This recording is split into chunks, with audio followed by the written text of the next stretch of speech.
Good morning, friends and my dear students. I RJ sir and you are watching जय English edition. आज का हमारा topic है tense. जी हाँ स्टूडेंट्स, टेंस सही सुना आपने। टेंस नाम की जो टेंशन है वो बहुत सारे स्टूडेंट्स के माइंड में घर करी हुई है। यानी बहुत सारे स्टूडेंट्स ऐसे होते हैं जो पढ़ते बहुत बड़ी एज को भी चले जाते हैं, लेकिन उनके टेंस नहीं समझ में आते।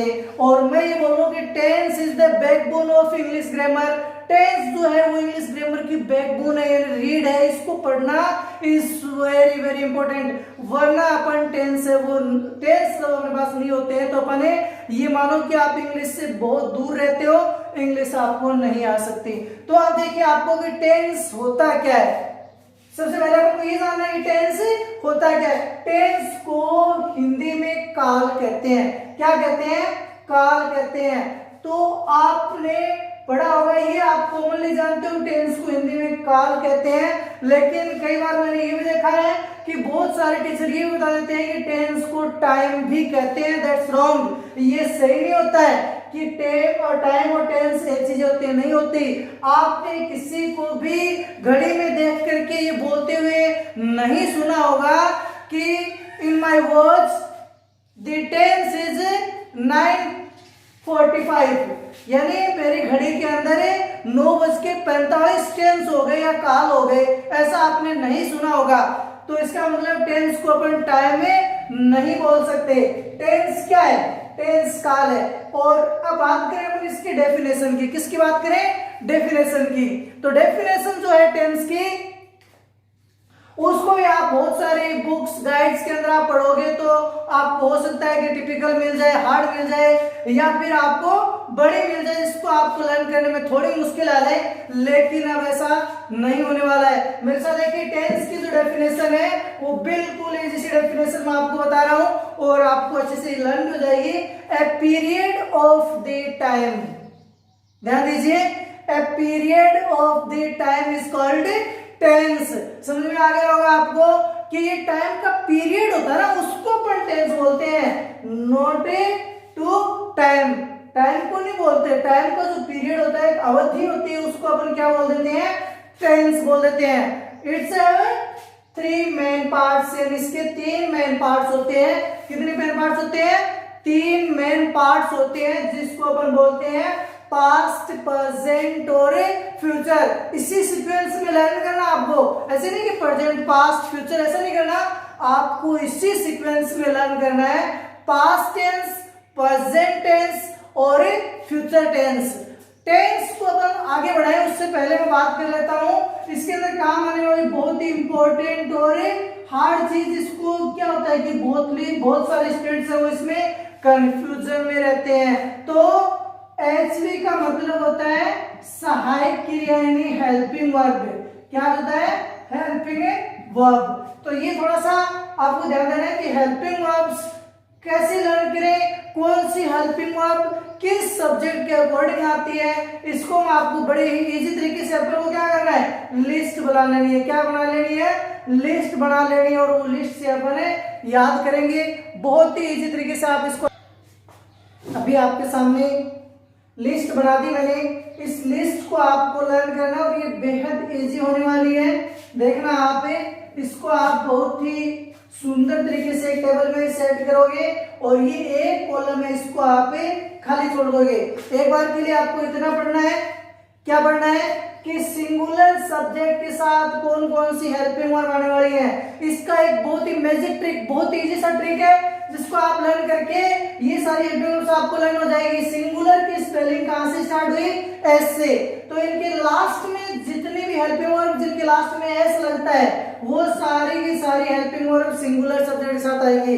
जी हाँ, ध्यान दीजिए कि जो हेल्पिंग वर्ब एस पे जाके खत्म हो जाती है वो सिंगुलर सब्जेक्ट के साथ आएंगी, क्योंकि सिंगुलर की स्टार्टिंग है एस से हुई है। ये ट्रिक है लर्न करने का। जैसे वर्ब की फर्स्ट फॉर्म में अपन लगाते हैं प्रेजेंट इंडेफिनिट में, सिंपल सेंटेंस होते हैं, इज, एस या एस लगा देते हैं। उसके बाद में डज काम में लेते हैं सिंगुलर के साथ, इस काम में लेते हैं हैज और वॉज। उसके बाद प्लूरल में चलते हैं। बोले प्लूरल में क्या करना है? डू हैव, वर, ये 4 आपको याद करने हैं बड़े इजी से। आप इसको आसानी से लर्न कर सकते हो ना बड़े इजी से कि 4 याद करने, डू, आर, वर और हैव, ये 4 याद होगी ना। अब कॉमन में आ जाओ। कॉमन आपने नहीं पढ़ा होगा अभी तक, यानी कॉमन आपको पर्टिकुलर किसी ने नहीं बताया होगा ये कॉमन ऐसे हेल्पिंग वर्ब्स होती है। लेकिन अब देखिए आप कि जो हेल्पिंग वर्ब सिंगुलर और प्लूरल दोनों सब्जेक्ट के साथ आ सकती हैं उनको हमें कॉमन हेल्पिंग वर्ब बोलते हैं, जिसको अपने डिड, हैड और विल में डिवाइड किया। 3 आपने यहाँ पर रख दिया, 3 का कैटेगराइजेशन हमने क्या कर दिया, डिड, हैड और विल। इनको अपन कहीं भी सिंगुलर और प्लूरल दोनों के साथ काम में ले सकते हैं। डिड को आपने देखा होगा पास्ट इंडेफिनिट की सिंपल सेंटेंस, उसके बाद में हैड और फ्यूचर।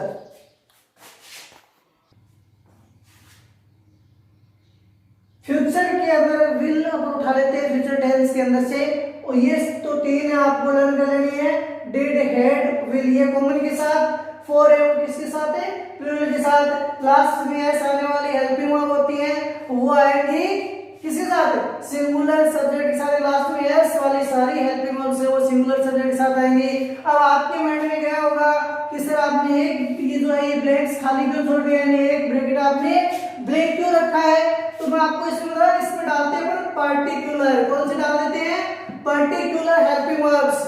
जी हाँ स्टूडेंट्स, पर्टिकुलर हेल्पिंग वर्ब्स भी होती है कुछ जिसके अंदर अपन 2 हेल्पिंग वर्ब को शामिल कर लेते हैं। एक होती है एम और दूसरी होती है सेल।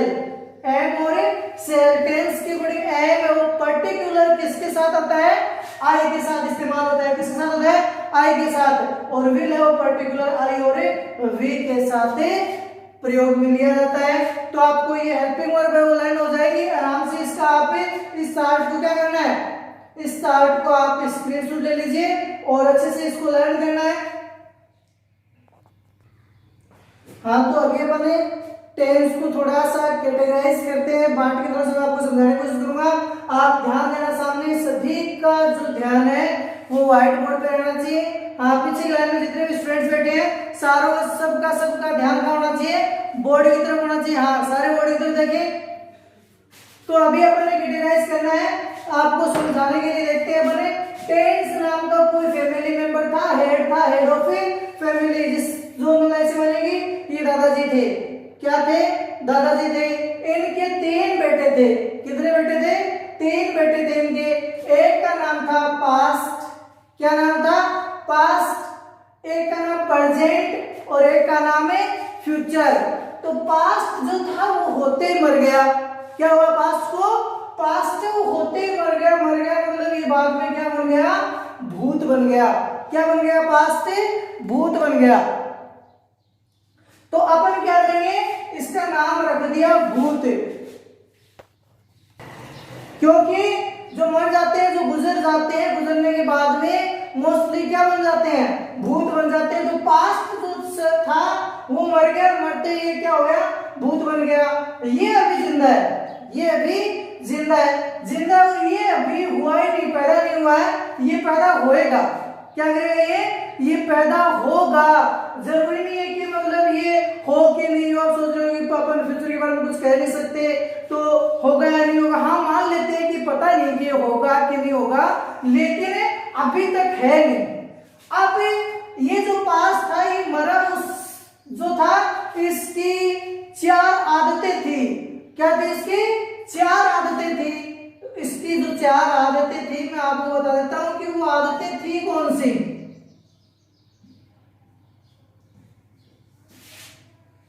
एक जो इसकी आदत थी वो इंडेफिनेट। क्या थी,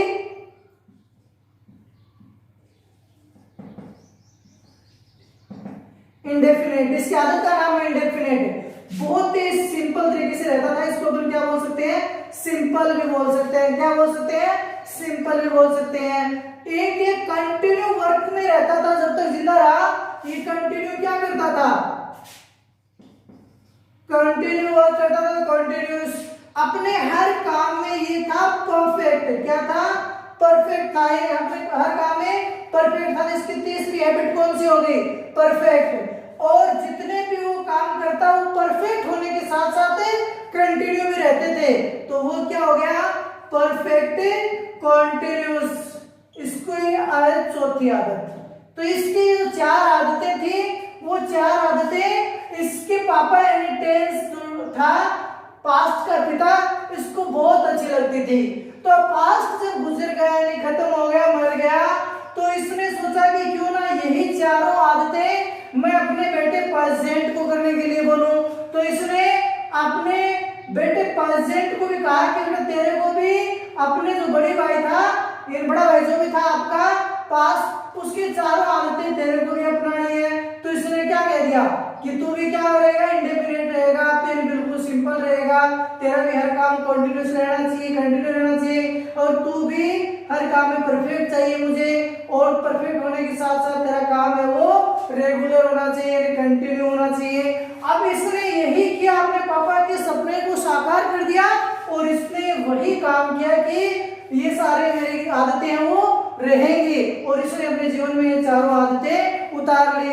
अब क्या हुआ कि जब उनको लगा कि हमारा एक और बेटा या बेटी होने वाली, पता नहीं ना कि ये सर्टेन होने वाला है कि होने वाली है, तो इस टेंस को इंग्लिश के अंदर क्या मान लिया, अनसर्टेन मान लिया, और मोस्टली इस टेंस को पढ़ाते भी नहीं है। लेकिन ऐसा कुछ नहीं है, हम पढ़ेंगे भी और ये भी साबित करेंगे कि हर बार ये टेंस है वो अनसर्टेन नहीं होता, क्योंकि बहुत सारे इंसिडेंट इवेंट्स ऐसे होने वाली होती हैं जो होंगी और वो बिल्कुल निश्चित है।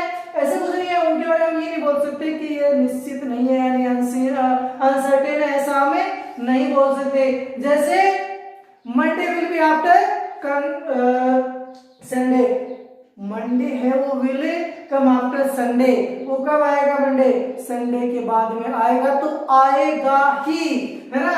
21 आफ्टर कम आफ्टर 20, 21 आएगा किसके बाद है, 20 के बाद में 21 आएगा।